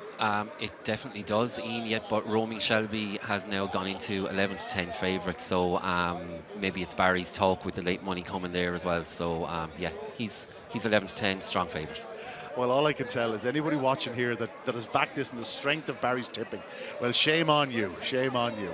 I am only slagging, of course, but as you can see, the runner's been brought forward. There's the maestro, Graham Holland, a man who has won more Irish Greyhound derbies than any man in history. And he has a nice type here in Roaming Shelby, and who knows, in a couple of months' time we could be talking about this fellow as a potential derby challenger. But the runner's been brought behind traps. I won't say it again. They'll go into traps in a certain order. We've said it a few times here this evening. Not long now before the off of this 7th race. Again, some very, very bright young prospects, and the loading process underway. Some famous names here. Graham Holland, Mary Gilbert and Desi Gilbert, of course, have trained plenty of decent ones in the past. Paul Hennessy, of course. I was going through his classic count during the week. I think he's about 40 classic winners at this point. Pat Buckley is well on his way to 40 as well. Owen McKenna, member of the most famous family in greyhound racing, himself twice, 3 times a Derby winner. And Ian Riley, another man who has tasted Derby success across the water in the English Greyhound Derby. Well, there you have it. The bell has sounded for our 7th race here tonight at Shelbourne Park. The runners in 1, Roaming Shelby, 2, Group Gumbo, 3, Boyle Sports Paul, 4, Groucho's Frank, 5, Callaway Rider, and 6, Droopy's Unreal, the favourite in 1, Roaming Shelby. Here up behind traps. Off, good start by 6 on the outside. Droopy's Unreal, Groucho's Frank, 2, Group Gumboat into the corner. Group Gumboat leads by a narrow margin to 6, Droopy's Unreal. Then comes 4, Groucho's Frank and Roaming Shelby. But up front and 2, Group Gumboat on by 3 lengths. In second, 6, Droopy's Unreal. 1 is catching the eye, showing pace into the 3rd bend. But force a check. It's Group Gumboat for Mary Gilbert and David Hanley clear off the final turn. And Group Gunboat will emerge a very good winner. Second is 6, Droopy's Unreal. 4 is 3rd, Groucho's Frank. The winning time, 28.42. Another fine effort by Group Gunboat to follow up his debut success here at Shelbourne Park. A nice prospect for connections. Yeah, early speed again, the name of the game. And Group Gumboat, he wasn't the fastest in the stride, but he really did charge up the inside. And the Hanleys have had some fast greyhounds in the past, but generally known for their stayers. Well, this fellow is the opposite. He's got stunning early dash. Does 15.98 off that start to the 3rd bend. He is one to get excited about. Droopy's Unreal showed plenty of pace to go second, but just couldn't match the leader. Groucho's Frank back in 3rd. Roaming Shelby was forced to check into the 3rd bend. He showed loads down the back, but a good winner. Group Gunboat, well done to Mary Gilbert and to David Hanley. They can look forward to plenty of good nights with this fellow. He will definitely be entered in the Puppy Derby, have no doubt, and I'm sure Mary will be talking to Barry very shortly and will be expressing her delight because they've trained some fine greyhounds in the past, and here is just another one. Group Gunboat, a really good winner for Mary Gilbert, who is looking a little bit out of breath. We might just give her a second. There is the result of the 7th race. Group Gunboat at 4-1, a tremendous winner. Second, Trap 6, Droopy's Unreal, also at 4-1. And wouldn't you know it, 3rd home, Groucho's Frank, also at 4-1. The winning time, 28.42. We've given Mary a minute or two. Barry, are you out of breath? I'm constantly out of breath nowadays, Ian. But Mary's in great form. Mary, you out of breath? I'd say you were. Mary's out of breath. Mary, he ran a cracker. Yeah, delighted with him. I think I ran the race myself. Not in 28.42, you didn't, Mary. No, I wouldn't imagine so. He was unlucky last week, he missed his break, but sure, he's learning. Every week he's going to progress, you know, he's only a puppy. Tell us a little bit, where did you get him from? Have you got him long? Well, here's the lady owner here herself, and we call him after the gunboat man. This is Claire? This is Claire herself here, the owner, yeah. Claire, can I grab a quick word with you? Just grab a quick word with Claire. Mary, well done. One for the locals. Claire. Well done, Mary. Claire, well done. He ran a cracker. Ran a cracker. Very inexperienced pup, so we're delighted. You have that lion going back a long time yourself, and David, I was looking today, you have them going back generations, this lion. I went to buy his mother when I was 5 years old. That was many generations ago. 15 years ago. 9 generations ago. So, yeah. I was fine 1972, so. There you go. So it means a little bit more when you have the lion. Mary, last word on you. Puppy Derby on the agenda?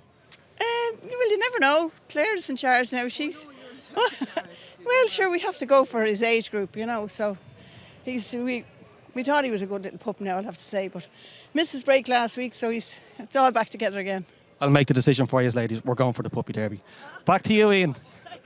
There you are, Barry Caul, racing manager. Trap 2 Group Gunboat, just keep an eye on him. Didn't come away well, but absolutely hammered into the opening corner. This was a better display than the clock would suggest. That 15.98 is good, but it could have easily been a sub 15.90, and that is serious racing. He's doing 28.42. He is going to strengthen up, but just look at him. He's a beautifully balanced white and black greyhound. It is lovely to watch a coloured greyhound like this, just striding out as majestically he is here at the Sand in Shelbourne Park, and a fine winner. And it is great to see Mary and Desi Gilbert with a good one in their hands. And of course, for David and Claire Hanley, who have had plenty of very talented greyhounds through the years. As I've said, many of them possessed with stamina. Well, this one has loads of early speed, and it's a no-brainer. I can't wait to see this fellow in action in the Puppy Derby, and I've no doubt he will go faster than 28.42, and that could certainly put him in the mix. We're going to head back to Barry now, because he has Dylan once again, I believe.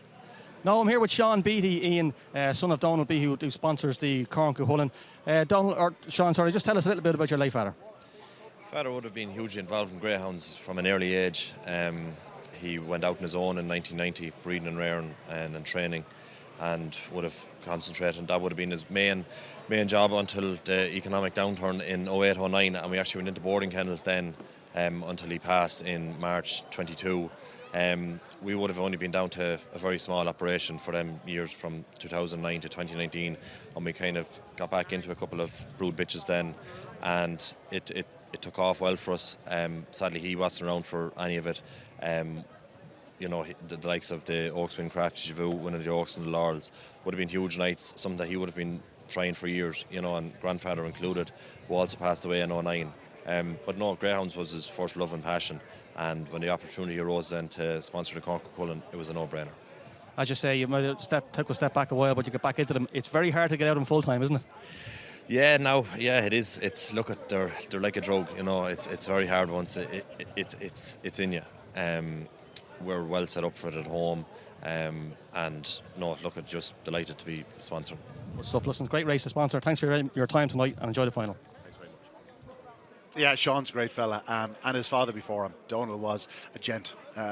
True doggy man to the core, and it's wonderful that he has such a historic and wonderful competition named after him, the Donal Beatty Memorial Corn Cuchulainn. Speaking of which, we've seen how they qualified out of the opening round. Well, let's take a look back at last week's semi-finals.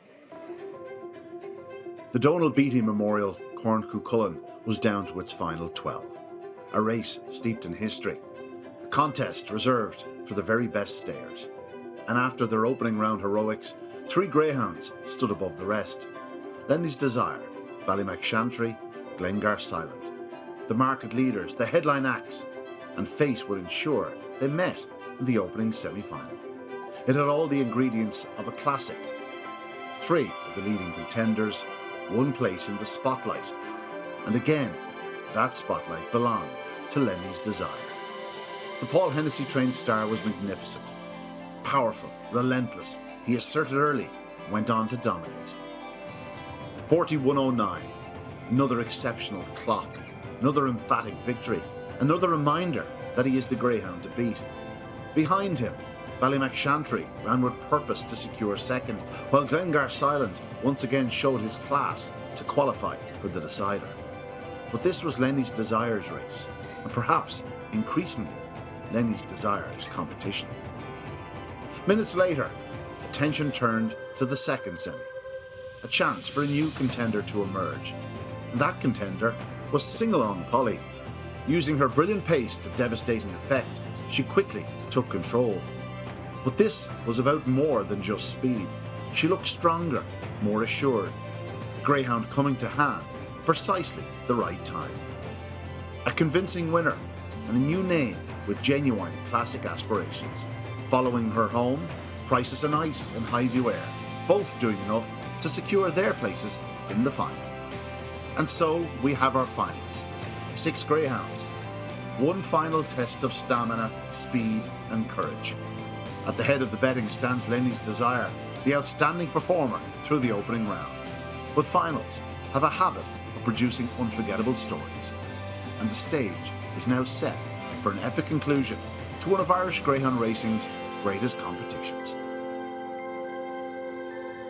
So we've just seen the 2 semi-finals there, Dylan. So what have we learned from them? We spoke about Lenny's Desire. Glengar Silent, as you mentioned earlier on, he was third in the Derby here last year.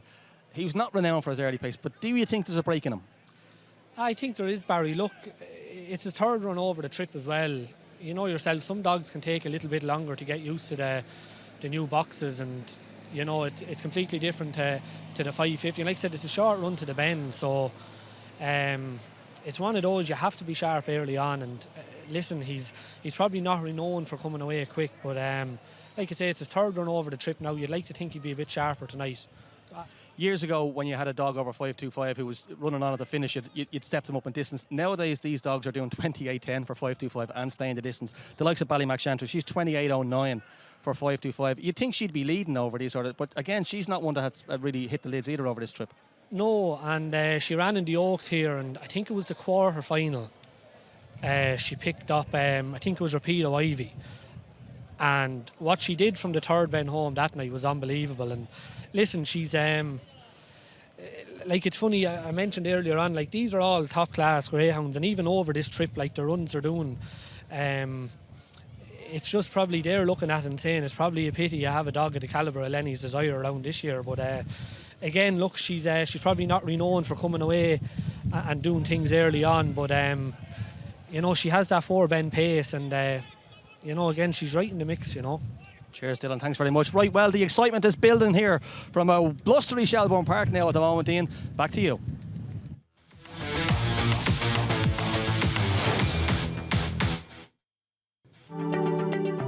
Are you thinking of fundraising?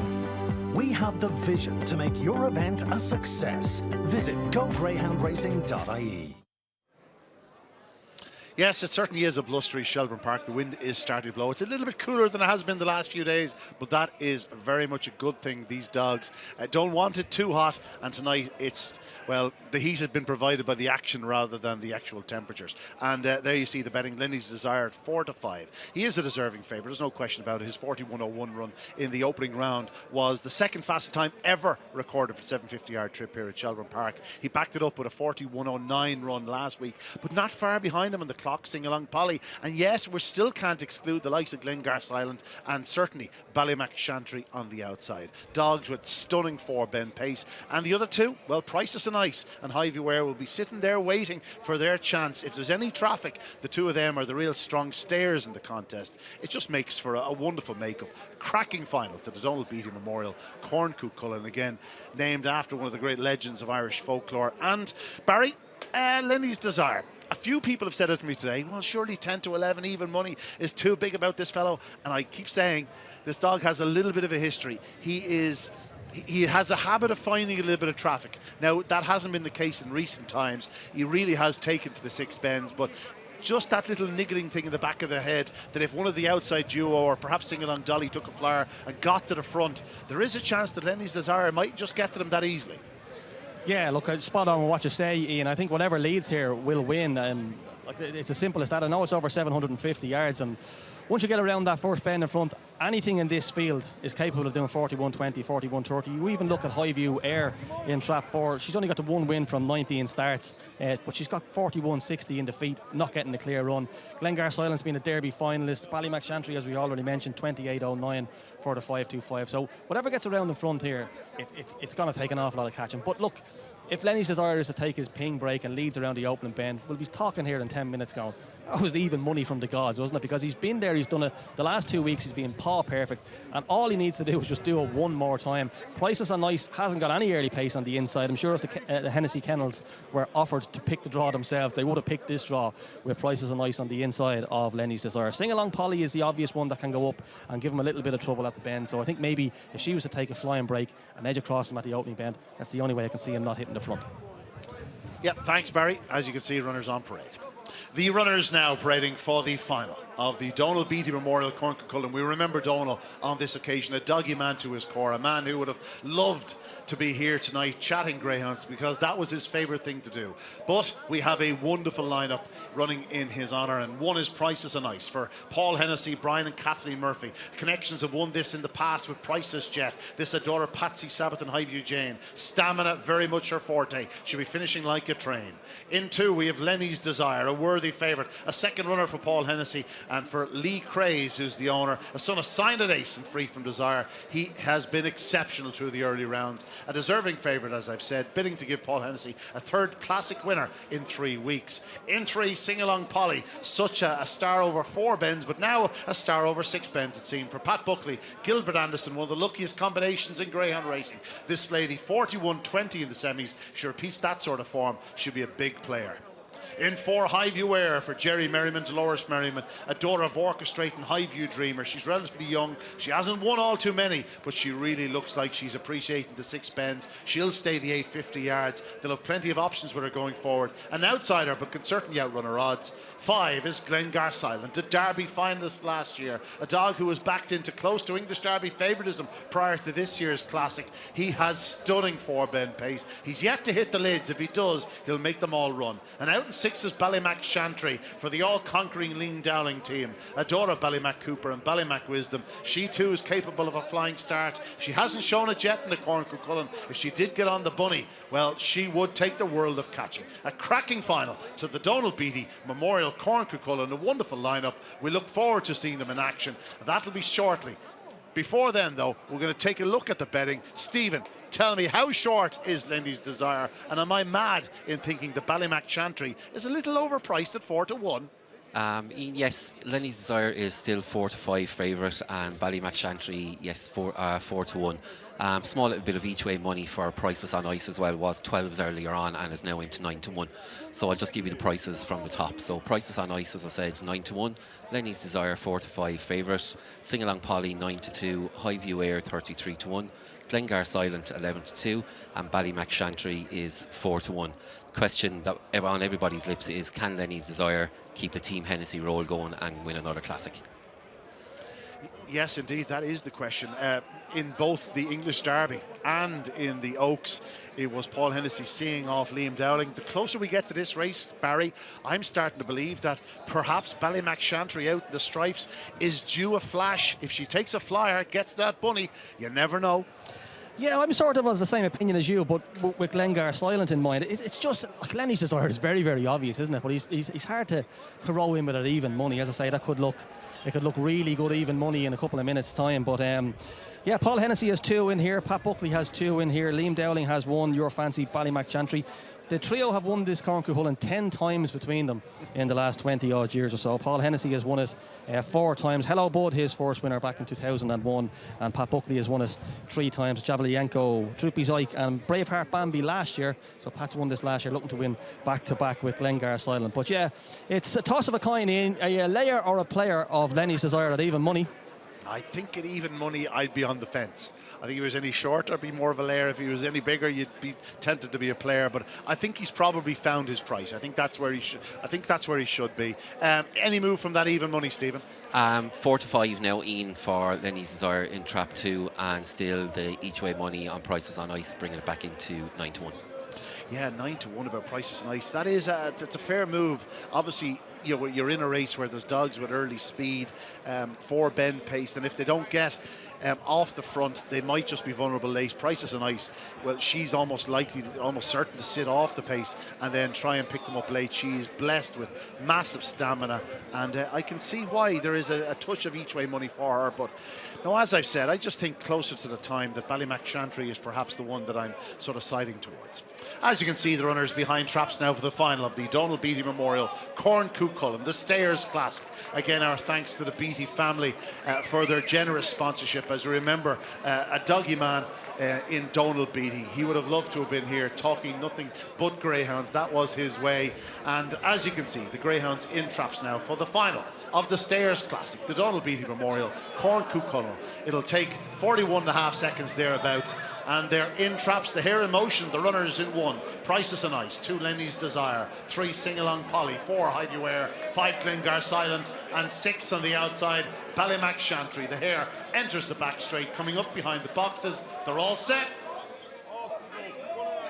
Off they go, flying start by 1 up the inside, but now 3, Sing Along Polly gets loose. In second, 4, Highview Air. On the outside of her is Ballymac Chantry. 2, Lenny's Desire, looking for room up the inside, but it's Sing Along Polly. Leads past the stands from 2, Lenny's Desire, Glengar Silent, Ballymac Chantry, but Sing Along Polly is setting a strong gallop. Glengar Silent runs into Lenny's Desire, bit of team tactics perhaps. It's out front, Sing Along Polly. She's on by 6, 2 in second, Lenny's Desire, Ballymac Chantry, and Prices passes on ice, but up front, Sing Along Polly, they haven't seen which way she's gone, and she's going to land the Donal Beatty Memorial Cuchulainn in stunning fashion. Second is 6 Ballymac Chantry, and third is 4 Highview Air. The winning time 41-23, almost identical to her semi-final run. It's another win in the Cuchulainn for Pat Buckley, and for the luckiest man in greyhound racing, Gilbert Anderson, a wonderful winner. Sing Along Polly.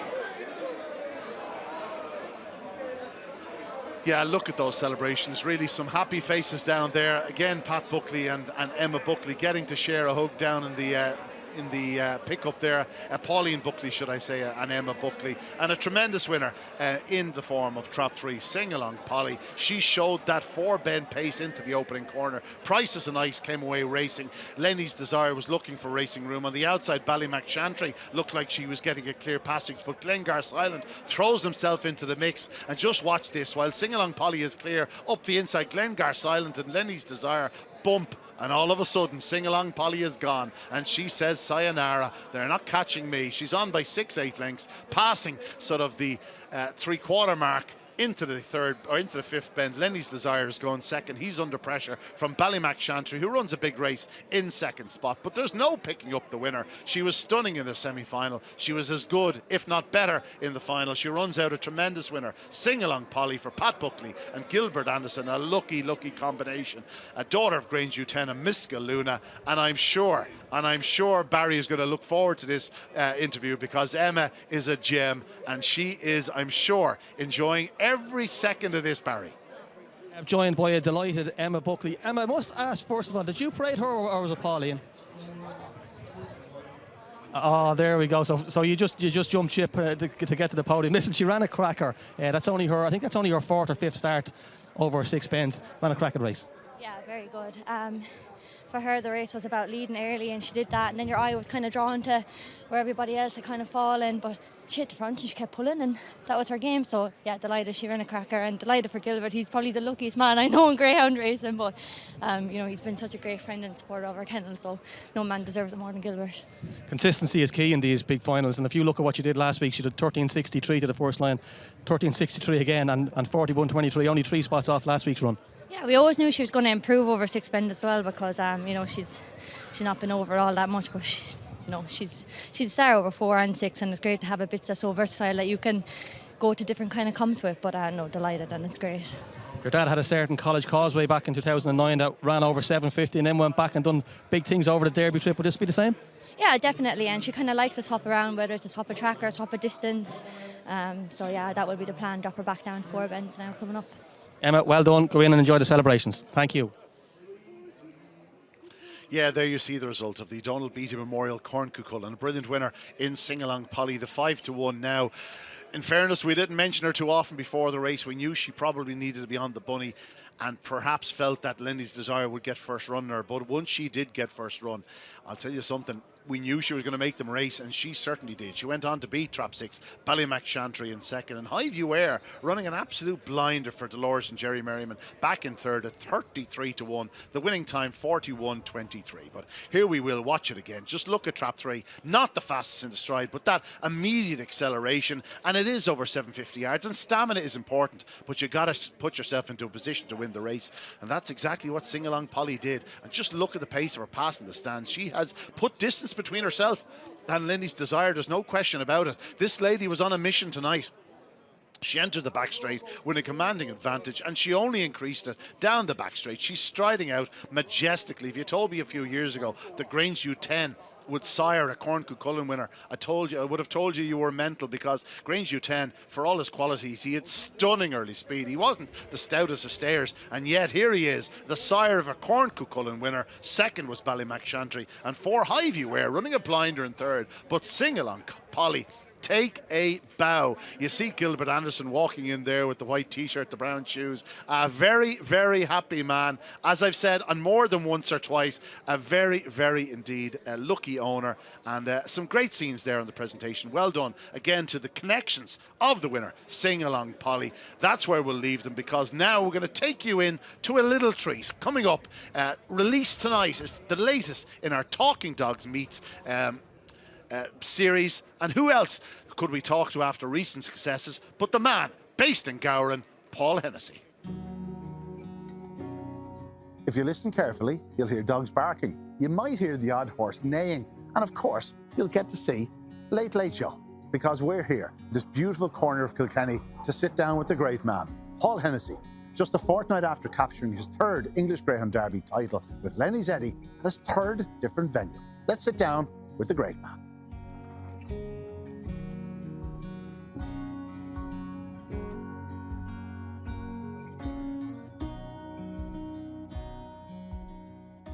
There was no greyhounds in our family growing up. As such, my brother-in-law, Philip O'Keefe, then a farmer, he only lives maybe 5 miles up the road, and they had greyhounds always. And we were doing work up there one time, and I ended up bringing home 2 pups out of it. And my mother got me good to her. She actually reared them for me. I was working in Cork at the time, and one of those won a few races for me in Kilkenny. And even at that, it was only a passing interest, you know, young as 17 or 18. But my final year in farm management was in Bellewstown in Duleek, County Meath. And I just got a notion I'd get another greyhound. I rang Philip, and he had one, sent it up to me, and I just asked somebody in the area if they knew someone that kept greyhounds or trained them. And Jerry Tolan was the man's name, and gave me Benny's number. And I just rang Benny and I said, would you take a dog for me? And he did. And that's the way the roads met, and ever since, you know what I mean? This is Benny Kavanagh, your late father-in-law. The one and only. Yeah. Had you known Susan at this point? Or? Not at all, no. I just went, I brought the dog up in the back of a car from Kilkenny that time, and I got him where I was working, there was a lodge, and I got him to stay overnight, and then he was he wasn't the sitting room. Myself and Kieran Laverty were working on the farm above in John McKean's in Bellewstown. And I had to keep the dog overnight in a room, and sure, you know what dogs do during the night, I had to clean it all up the following morning and everything. Wasn't a great introduction to a greyhound, so as quick as I could move him on, the better. So I went up to Benny's place and dropped the dog into him. And he had the dog for a few weeks, and I used to call in to pay me bill and to see the dog. And then I saw Susan, and it was more fun to go up to see Susan than see the dog. But anyway, we had great fun. Benny and I got on fantastically well together, and we had great cracking. But when I watched him, you know, the way he fed these dogs, we were on a farm at home, and you know the sheepdogs running around the place loose, and whatever was left off the table basically, or a dish of milk for milking the cows in the morning or whatever, that was basically the sheepdogs just tucked into whatever was going. But when I saw somebody controlling the feed of a greyhound, you know what I mean, of a dog that you could feed him, say, well, you know, it didn't really matter what he was giving, but the fact that he gave them a controlled feed, like say bread and beef, there wasn't much nuts even that time, but you know, it just caught my imagination and just set fire to it. It created something in me, a passion that I didn't realise was there. And I used to go racing with Benny then regularly and go trialing with him, and the whole thing consumed me. Anybody that's involved in greyhounds will know that that passion kind of takes over your life, and that's what happened to me. I would have gone anywhere, still would. And Susan often gave out to me about it. She said, if it was for a greyhound, you'd go, you know what I mean? But anyway, here we are, that many years later. So it's wonderful. We had a great time. Yes, indeed. To let you know that full interview with Paul Hennessy will go live tonight on the Greyhound Racing Ireland YouTube channel. It really is worth a look. Paul is, he's always a great conversationalist. To be honest, I didn't have to ask too many questions. He did all the talking for me. But it really is worth your while checking out the latest in the Talking Dogs Meets series. Meanwhile, we look at Gilbert Annison accepting the trophy there. The Beatty family looking proud as punch. They've seen a tremendous winner of the race named after their father, Donal Beatty. Emma Buckley there looking happy as always. In fairness to Emma, she's never seen without a smile, and she has every reason to smile tonight because we have a tremendous winner in the Donal Beatty Memorial Corn Cuchulainn Sing Along Polly, and I'm sure Barry will be catching up with connections very shortly indeed. But once again, a brilliant winner of this wonderful prize, a famous prize, a six-bend competition that, we went close to winning myself. My father had the brilliant bitch Get Connected a few years ago, beaten by Nifty Neve, but the winner this year was Sing Along Polly, and I can see that Barry is after picking up his doppelganger. Two men with a very similar style. Ian Fortune is slagging us over our hairstyles. He'll be joining us soon, won't he, Gilbert? It's not a night to talk about hairstyles. It's all about Gilbert's. Like, Sing Along Gilbert, she was cracking there tonight. She cracked out, and she absolutely got where she needed to be. She had to lead to win. We knew that, and she got away and got out and away, and like there was no coming back. She's got stronger as she's got through the competition. This first six-bend we've given her since I think it was the winter festival. So yeah, she ran very, very well. Over the moon with her. Just spoke to Emma there when she won the race. Pat Buckley in 2009 had a certain College Causeway who ran over 750 and then stepped back to 550. That's obviously going to be the plan, is it? Yeah, we would. That's what I'm sure. That's what I'll leave it to Pat, but I'm 90% sure that's where she go back to 550. He's not a great stayer man, and he doesn't. He'd prefer to go back to 550. I thought you were going to say he's not a great trainer. He's not too bad. He's not a bad trainer at all. We've been together a good few years, me and him now, and no, he's a very good trainer. Gilbert, listen, well done. Enjoy the celebrations. Thank you ever so much. Thank you. Thank you. Thank you. Thanks. Yes, indeed. Great to hear from Gilbert Anderson, a real enthusiast for the sport. Meanwhile, here at Shelbourne Park, we're looking forward to bigger events coming up. We have the likes of the Boyle Sports Champion Stakes, and of course, that leads into the Boyle Sports Derby. Speaking of which, well, you might want to keep an eye on this because we have a very, very tempting competition to bring you in. Here's more details. Shelbourne Park, the home of Greyhound racing, hosts the 2026 Boyle Sports Champion Stakes over the next 2 weekends on Saturday, July 4th and Saturday, July 11th. 2 unmissable nights of Greyhound racing action await, with so many stars on show, including sensational 2024 Derby champion Boco's Diamond, and this year's brilliant, record-breaking Kirby Memorial winner, Bouncing Monarch. Of course, Boyle Sports also sponsor the Derby. They are offering you the chance to experience the Boyle Sports Irish Greyhound Derby final in style. You could win a VIP table for 4 on the biggest night in Greyhound racing, a prize certainly worth winning. For your chance to win, head to Shelbourne Park over the 2 nights of the Champion Stakes, or if you can't make it, scan the QR code on screen now. Who knows, we could be rolling out the red carpet for you in September. Of course, we always roll out the red carpet for you here at Shelbourne Park. And speaking of which, Barry Caul rolled out the red carpet tonight for Kaci. Yeah, I'm back here with Kaci. That night flew. How did your night go in and around meeting and greeting all the people? Oh, it was great. It was great getting to see all the aspects and every different thing going on within Shelbourne Park. So it was great seeing the inside, the outside, upstairs in the restaurant, and then down here seeing all the dogs do what they do best. Are we at the autograph stages or a few selfies asked for there tonight? No, definitely not. Everyone's saying, who's going around with the microphone?